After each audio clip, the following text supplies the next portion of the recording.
Mwiriwe, tuitariki 16 z'ukwezi kwa karindwi umwaka wa 2026. None zabaye isekeza ndetse n'irimbuka ridasanzwe. Uyu munsi wongeye kuba undi munsi udasanzwe ku mirongo y'imbere ku rugamba, aho Leta Zunze Ubumwe za Amerika na Iran bakomeje kumvana mu mitsi. Buri wese agaragaza ko ari umunyembaraga, n'undi akagaragaza neza ko atari agafuka imvugo rimwe, ubwo ihangana rikaba ihangana ritoroshye. None rero imirwano yongeye kuba. Amerika yabyutse isuka ibisasu byinshi ku bice bitandukanye vya Iran, mu bice byinshi cyane bashaka ngo kwigisha isomo Iran, ngo yanze guca bugufi, yanze agasuzuguro kayo banga kubaha ngo umwami w'isi Etats-Unis. None ngo nibahagarare hamwe maze ubundi bumva inkoni za Leta Zunze Ubumwe za Amerika, inkoni z'umubyeyi ku mwana. Ibisasu byinshi vya misile, indege nyinshi z'indwanyi, drone nyinshi za gisirikari byoherejwe icyarimwe ku gihugu cya Iran. Mu buryo nk'ubwo ngubwo ariko Iran nayo iti we are not sitting down, ntago twicaye hasi, ntago dutumbitse amatama, natwe turi gukora mu mvuto. Our fingers on the trigger, urutoki rwacu rukumbarutse ngo duhangane namwe. Abarwanyi bakorana na Iran nabo ubwabo bibasiye ibirindiro by'abanyamerika muri Iraq, barahamena, bahatikaguye ku rwego ibisa nk'ibi ngibi ntabwo bikunze kuboneka. Nimba ari igikorwa Amerika yatunguwe nacyo ni igitero cyo muri Iraq. Hagati mu bihugu byo muri kara karere, Jordani, Kuwait, Bahrain, Qatar n'ibindi muri rusange kara karere bikikije kira kigobe cy'abaperasi, kumva ko Iran yaharashe ni ibintu bisa nkaho bisanzwe, turabimenyereye. Usibye ko nyine ari gihe biza imeze nk'inyundo kinubi ku mubu bakubita barimbura. Ariko igitunguranye cyane ni igitero cyagabwe muri Erbil muri Iraq, gikozwe nk'umutwe wa genda ku mahame ya Islam ukorana na Iran ku rwego rukomeye. Amerika byayicanze, yabuze yicira nayimira. Mbaza ngo byagenze gute? Ariko ibi ngibi nundi munsi tubibonye kwa tuvuga tuti rwose hari abahanyi, hari n'abahanwa, byange bikunde biba bigaragaza neza itandukaniro ry'abakora ngo ni bande. Turabigarukaho ndabikubwira byose uko byagenze. Iran mu bikorwa ikomeje gukora Leta Zunze Ubumwe za Amerika irahamya neza ko amaze kumanura indege ya Leta Zunze Ubumwe za Amerika ya gisirikari igeze hafi y'ikirwa cya Bandar al-Abbas, ucyerekezo cya Iran, maze bayikubita umwotso bayimanura mu kirere itari yagire ikigeraho. Ubundi Amerika iravuga ngo umuhora wa Hormuz tugomba kuwugenzura lilili, bakavuga byinshi bati tuzajya duhana ibigo byanyu bya gisirikare byegera umuhora wa Hormuz, ibyambo byanyu ndetse n'ibirwa mufite abasirikare tuzabiribata. Icyo batazi ni kimwe, umuperesi iyo yarakaye ntabwo kumucecekeza cyangwa se kumuturisha byoroshye, umeze nk'ucokoje intare mu ishyamba, kandi ishyamba irimazemo imyaka. Urasazwe hagati ngo Iran buzi neza akamutinya igihugu gikora n'imitwe bagaca imihanda yo munsi y'ubutaka ibirometero n'ibirometero. Handi herutse kujya ni he bagiye ibirometero bingahe? Uravuze ngo 5. Ngatekereza ibirometero 5 munsi y'ubutaka, ibyo wari utwaye cyangwa se ugiye kuza nayo binyura munsi y'ubutaka, nta muntu wapfa kubimenya. Intwaro, misile, drone byose bigatwarwa kugeza ubwo bigera muri Syria, kugeza ubwo byambuka bikagera muri Iraq, kugeza ubwo nanone bitambuka bikagera indani mu gihugu cya Palestine, ariko binyujijwe muri Syria. Iyo ntabwo ushobora kuzizera. Tagaruka kuri igikorwa cyakozwe n'aba basirikari. Gusa Trump amaze kubona ko ibintu byashoberanye, yabwiye Benjamin Netanyahu ko agomba kuvana ingabo zabo muri Liban. Ati mukuri ingabo zanyu mu gihugu cy'abayisilamu mwabagabo. Iran yatubwiye yuko mu gihe twarangiza ibibazo byo muri Liban nta biganiro tuzagirana, tujyana imikino. None bakomeje gutwereka yuko koko batazijya bemera ibiganiro natwe ngo tugere kuri deal, mu gihe mukiri ku butaka bw'abandi muveyo. Iyi ni Leta Zunze Ubumwe za Amerika ibwira Israeli yari maze iminsi yarigize kagarara, ivuga ko itazava muri Liban, bazakomeza gukorera muri Liban, bagakora ibishoboka zose kugira ngo bakomeze ngo kurengera umutekano wabo, niko bavuga. Amerika yabonye neza ko ibyo bintu bitazakora, ihamagaza byihuse cyane Leta ya Israeli guhagarika byihuse cyane igikorwa cyo gukomeza gukorera ku butaka bwa Liban, kuko ngo gishobora gutera akaga n'inkeke ku rwego rudasanzwe, ibyo batigeze batekereza ko ari byo biba mu gihugu. Impamvu basabye yuko Israeli idatindiganije, itari yanasinzira cyangwa se itari yanabitekerezaho kabiri, igomba gukora igishoboka cyose ikavana abasirikari bose bayo muri Liban, kugira ngo barebe ko amahoro yahinda, barebe ko hari icyabaho, barebe yuko byange bikunde hari icyakorwa kugira amahoro Iran ivuga yuko ikeneye aboneke. Ibi navyo tabigarukaho. Ninde uri gutsinda ubwo kuri icyo gintu cyangwa se kuri ubwo busabe? Ni Trump, ni Netanyahu, ni Iran? Trump ari gusaba byihuse kuba bavayo mu gihe ikigo cyabo cya gisirikari wihanganizo titles zo hejuru ikigo cyabo cya gisirikari cyagaragajwe na satellite uburyo bacyangirije ku rwego ruhambaye abanya-Iran bya misile byabo ribahungaho batoboye tobo hino ni ko ari hameza kiri hashya ahangaha ni urumisile rwaje bakubita ndetse hirya yaho hari n'ibindi bice byangijwe nka drone ibintu byo ndabikubwira neza ko byakabaye ndetse n'ikikomeje kuvugwa muri iyi ntambara uburyo Iran ikomeje kwitwara ngewe Dumungu wa Kamanzi uruwande ngo ikaze ngutuyane ku musozi nk'ibisanzwe ikaze kuri mwese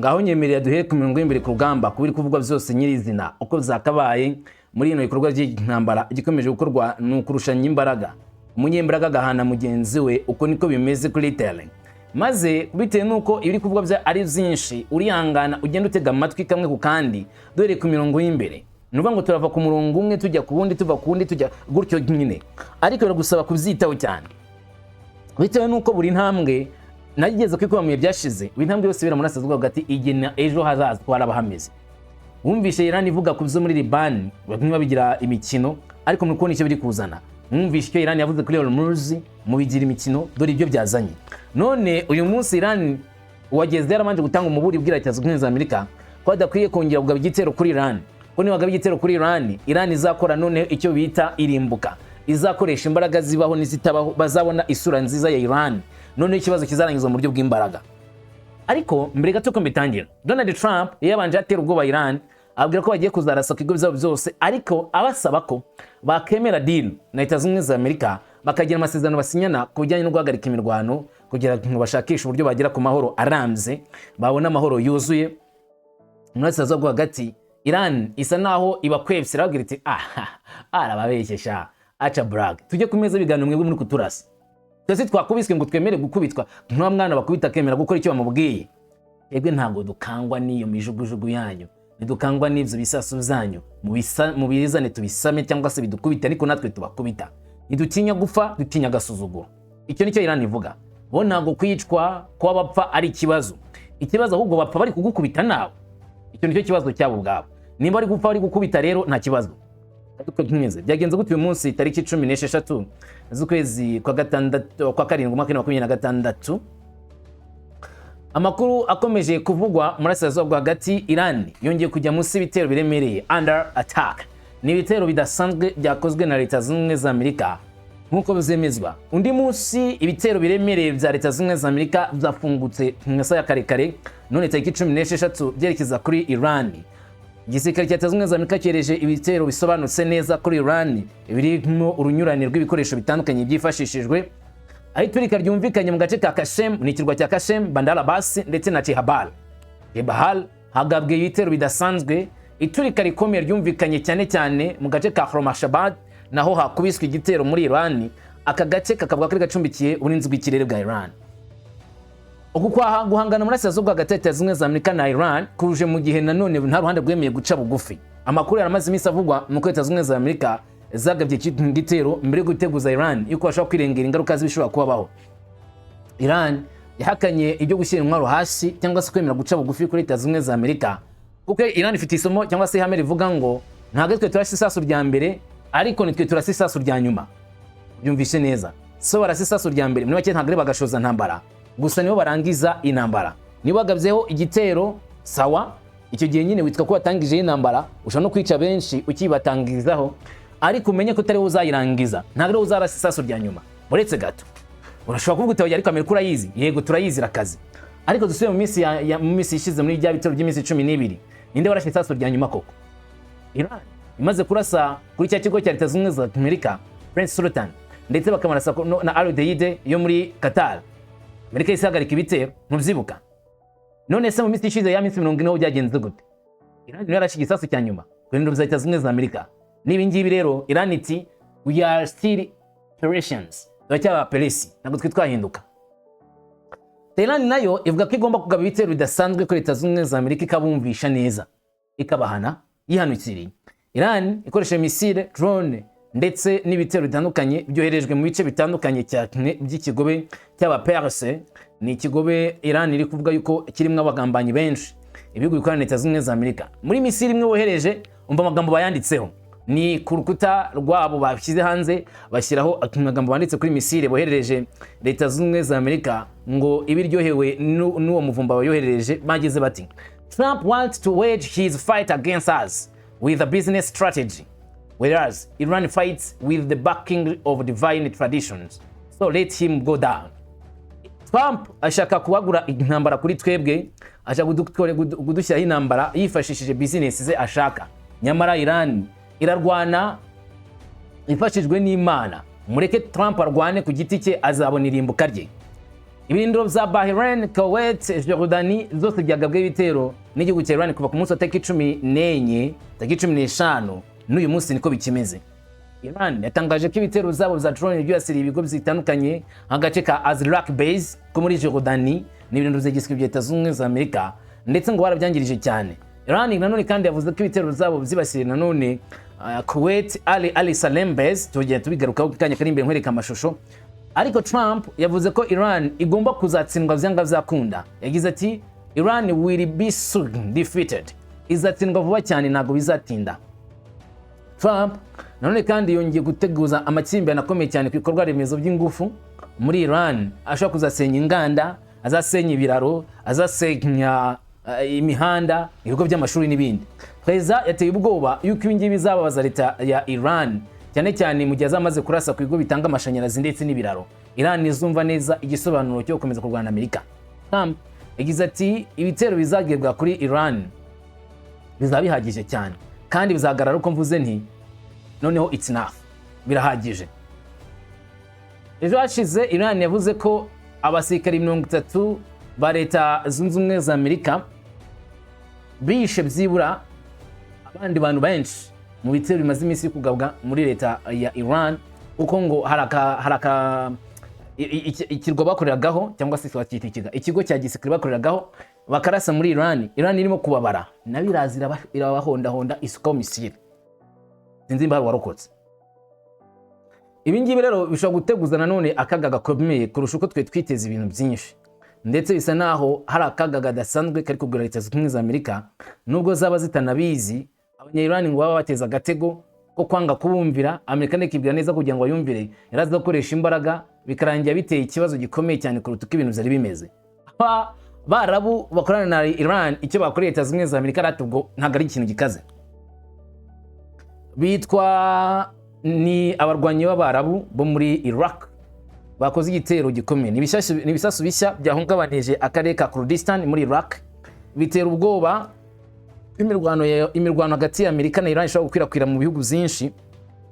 Bisasu byinshi byumvikanye hafi ya ambasade ya Amerika i Erbil, umurwa mukuru w'akarere ka Kurdistan ko muri Iraq akigasa nk'akigenga. Nyuma y'akanya gato systeme zo kurinda ikirere zafunguwe ubwo hagaragaraga indege nyinshi zitajya pilote zikuruka hejuru y'umujyi wa Erbil. Byavuzwe ko zabonywe ari indege zitajya pilote nyinshi cyane ziguruka zizenguruka hejuru y'ambasade n'uyu mujyi wose wa Erbil no ku kibuga cy'indege. Ibisasu bikomeye byumvikanye nanone muri aka gace kandi umwotsi mwinshi wagaragaye uzamuka mu kirere. Nta tsinda ryigeze ryemeza ko ari ryo ryagabye icyo gitero ngo rivuge ngo ni twebwe ari Islam resistance cyangwa se abandi nk'abakurd. Gusa igihe kirakomeye cyane. Ibibaye mu gihe Minisitiri w'Intebe wa Iraq Ali Al-Sudani ari mu ruzinduko rw'icyumweru i Washington aho yagiranye ibiganiro na Perezida Donald Trump.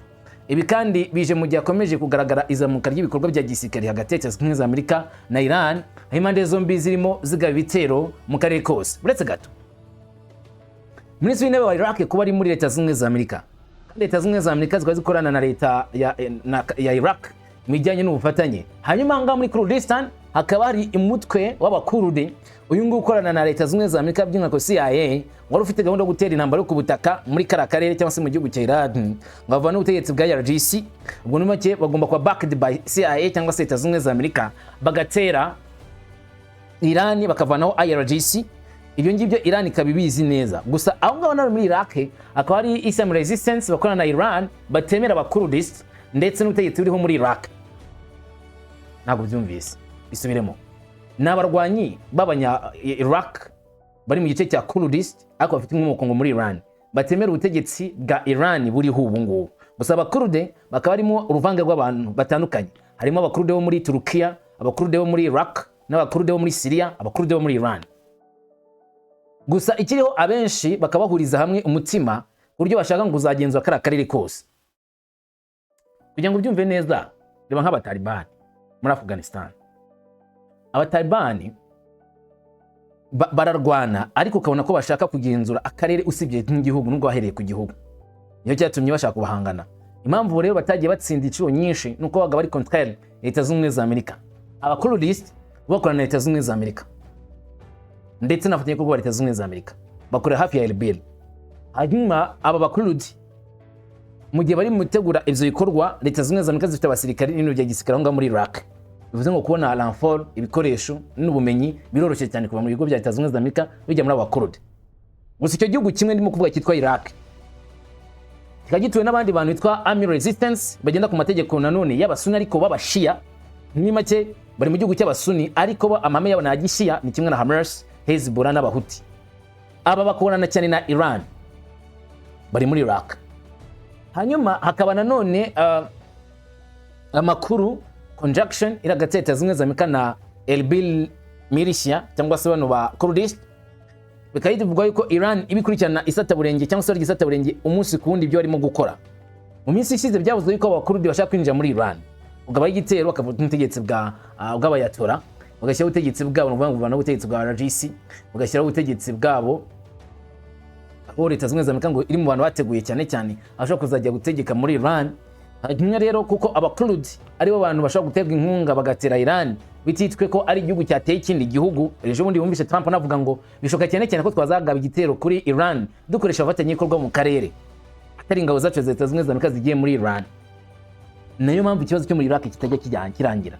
Rero ibitero byagabwe kuri Erbil hafi y'ambasade leta zimwe za Amerika ndetse n'ibigo bya gisirikare bitandukanye byakikije.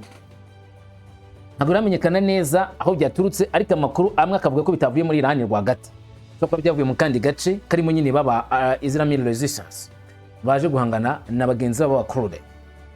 Nyuma rero nkuko bigarukwaho cyane cyane Erbil imaze igihe kinini ari ihuriro ry'ingabo za Amerika n'ibigo mpuzamahanga by'ingufu. Mu ntambara iherutse kuba muri Asia rwagati uyu mujyi wakunze kugabwaho ibitero za drone na rocket. Byinshi muri byo bikaba byarashinjwaga imitwe itwaje intwaro ishyigikiwe na Iran ikorera muri Iraq.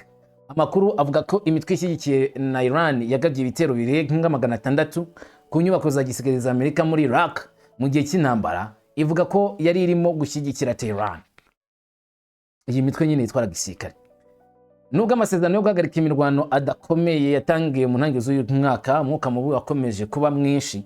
Iran yakomeje gutera ibirindiro by'imitwe itwara gisirikare y'abakurudi bo muri Iraq ariko batuka muri Iran, bigatuma agace k'umupaka kaguma mu kaga kubera ko indege zijya pilote zo kugaragara muri Erbil. Impungenge zirimo kwiyongera ko Iraq ishobora kuba intandaro ikomeye mu ntambara yo mu karere iri kwaguka. Akaba none bagiye gutangiza intambara ku butaka. Hari minisitiri wa Iraq w'intebe. Coincidence igiye muri leta zimwe za Amerika gutyo gusa nta kintu kiri gupanga. Reka ne guhanura. Dukomeje nanone kubiri kuvugwa amakuru ari kugaragara ku mbuga nkoranyambaga ni ikijyanye n'icyo Iran iri kwemeza yuko yarashe indege ya gisirikare leta zimwe za Amerika hafi ya Bandar Abbas, aho leta zimwe za Amerika zigiye kugaba igitero ngo ibasire iki kirwa cya leta ya Iran. Iran iti barababeshye gute se mwanyura mu yihenzera kugira ngo muturase. Ni imirwano mishya ikomeye yatumye leta zimwe za Amerika na Iran bigira hafi nyuma ya Iran ivuze ko yarashe indege ya gisirikare y'Abanyamerika mu gihe yari yarahiriye ko nta gusubira mu biganiro kuraza kubaho. Muri make nta by'ibiganiro bizongera kubaho. mu gihe impande zombi zikomeje kwigaragambya guhangana nubwo Pakistan yagiranye amasezerano y'ubwumvikanye n'ibyo bihugu, Iran ivuga ko urugamba rw'intambara rukomeje atari ameza y'ibiganiro, aricyo kintu cy'ingenzi cyane ngo muri iki gihe bashyizemo umutima intambara. Iterambere riruka ryatumwe n'ubwiyongere bw'abahitanwa n'ibitero bya Amerika n'imiburo mishya ivuga ko Iran izubahiriza amasezerano gusa ari uko Amerika nayo yabikoze. Muri make ntago bazubahiriza amasezerano bonyine. Itangazamakuru rya leta n'iry'amategeko ryo muri Iran ryatangaje ku wa gatatu ko ingabo z'igihugu zahanuye indege y'intambara ya Amerika yitwa Lucas mu mujyi wa Bandar Abbas uri mu majyepfo y'ikibaya, nk'uko ikigo cy'amakuru cya Fars kibivuga. Indege idafite pilote yangijwe n'ibikoresho byo kurasa byakoreshejwe n'umutwe w'ingabo zindi watwara za Islam muri ako karere ka Bandar Abbas. Raporo za Iran zikomeza zivuga ko imitwe y'ingabo zigwanira mu kirere yafashe ikanarasa indege z'ya pilote z'umwanzi zirenga 20 mu ntara ya Hormozgan. Leta zimwe za Amerika ntabwo zigeze zigira icyo zivuga kuri iyo raporo igaragaza ko batakaje drone zigera kuri 20 zose. Lucas none drone nazo nziza cyane. Raporo yagaragaje ko nyuma y'uko itangazamakuru ryo muri Iran ritangaje ko ingabo za Amerika zagavye ibitero bishya ku kirwa cya Helgam mu majyepfo ya Iran, ibi bikaba bishimangira ko intambara ikomeje kwiyongera hagati ya Tehran na Washington. Nubwo ingamba za diplomasi ziba zishakishwa, Minisiteri y'ubuzima ya Iran nayo yasohoye amakuru mashya ku bitero biheruka kugabwa muri Amerika.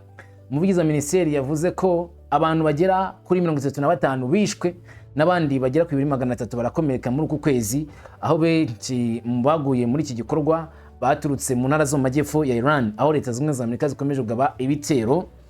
Hagati umuvugizi wa minisiteri y'ububanyi n'amahanga ya Iran Ismail Baghai we yanze ibiganiro na Washington byihuse, avuga ko Tehran ariyo yonyine igamije kurinda igihugu. Mu kiganiro n'abanyamakuru, Baghai yashimangiye ko Iran izakurikira inshingano zayo mpuzamahanga ko leta zimwe za Amerika zujuje nazo ibyo ziyemeje, aribyo byitwa guhagarika intambara. Yavuze ko Tehran yahagaritse gushyira mu bikorwa inshingano zayo zishingiye ku masezerano y'ubwumvikane nyuma y'uko Washington bivuga ko nanone yishe amasezerano y'agateganyo yaragejwe, maze bakongera kubura intambara kandi muri Liban ntibirangire. Ibiganiro biheruka bigaragaza gusenyuka ku kwizerana hagati y'impande zombi, ubwo bya gisirikare bikomeje mu gihe gahunda ya diplomasi nayo igamije gukumira ko ibintu bikomeza kwiyongera isa naho irimo gucika intege vuba vuba. Muri make bisa naho nta musaruro biri gutanga. Gusa kwihorera ngo ni igikorwa Iran ikomeje gushyiraho umutima nta gushidikanya, kandi ibingi Iran ngo bazatuma ikora byinshi kurenza ibyo yari yateganije gukora, mu gihe leta zimwe za Amerika nazo zitamenya neza abo zanganye n'abari bo kugira ngo zitwararike zitazahura n'uva gusenya. Mu gihe batabikoze rero bitege umunyota, bitege intambara. Gusa Trump ngo yarangije kubona neza cyane ko Iran nyamara nibategendera gakeya iraza kubakoraho.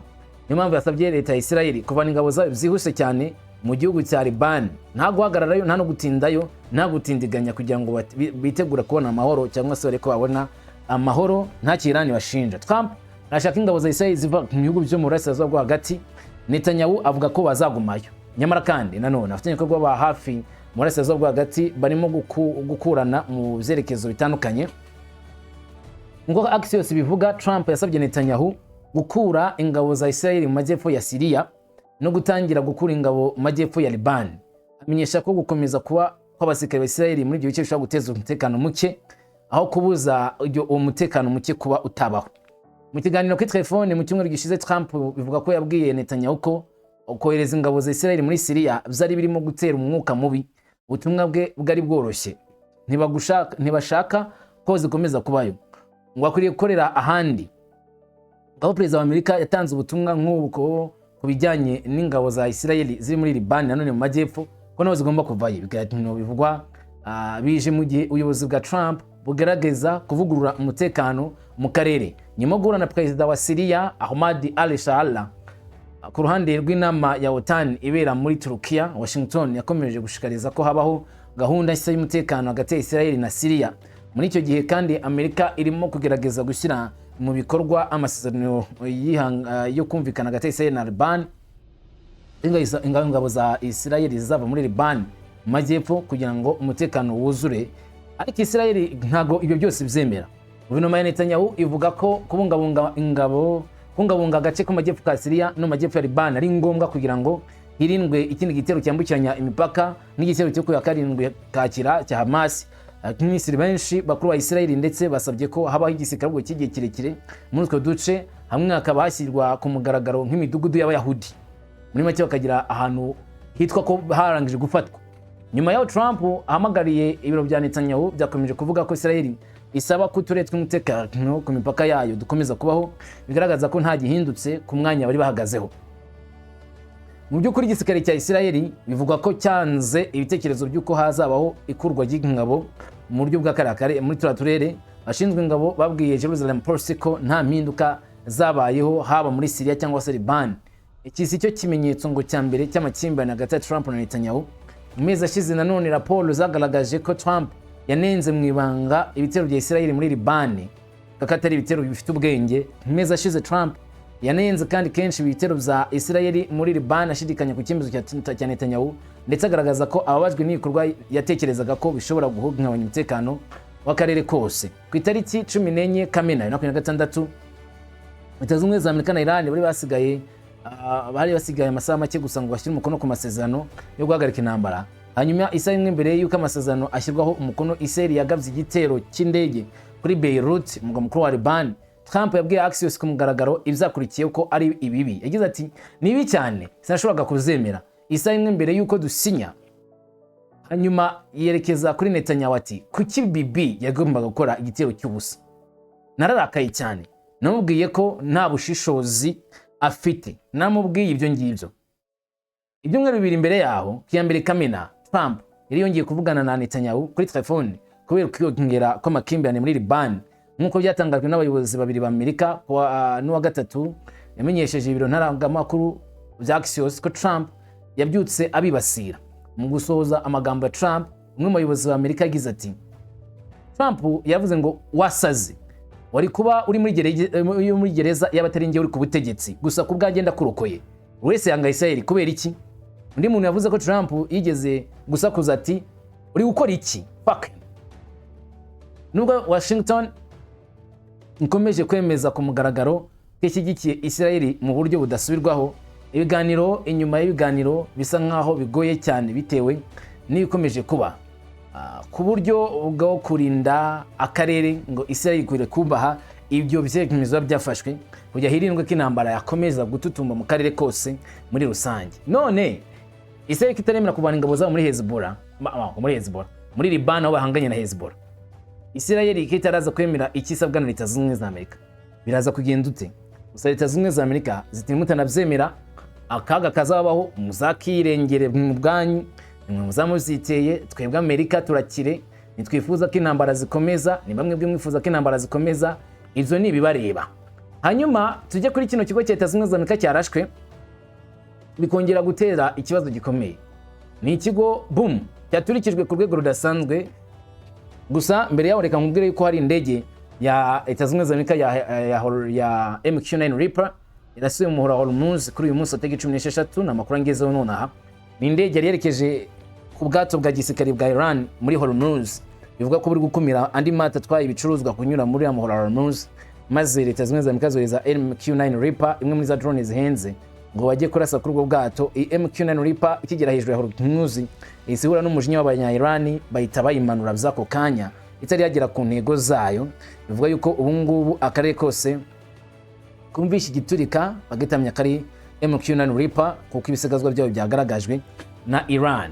Rero mu karere Iran reka tuvuge kiri guhana umuhannyi, barimo guhana cyane. Ubusingi uraza kubyemera cyangwa urabyita makabya nkuru simbizi. Iran yakoze icyo twakita igihe kidasanzwe mu gihe cy'amasaha agera ku ijana. Leta Zunze Ubumwe za Amerika na Iran bikomeje guterana ibitero byinshi mu kigobe cy'inyanja, aho umwuka mubi ushingiye cyane cyane ku muyoboro w'amazi wa Hormuz HDMS ukomeye cyane. Mu gihe impande zombi zikomeje gukoresha imbaraga zazo za gisirikare, intambara irimo kwaguka vuba cyane ikarenga inzira y'amazi yagenwe, ikarenga mu buryo bukomeye cyane agace kanyuzwamo ibikoresho.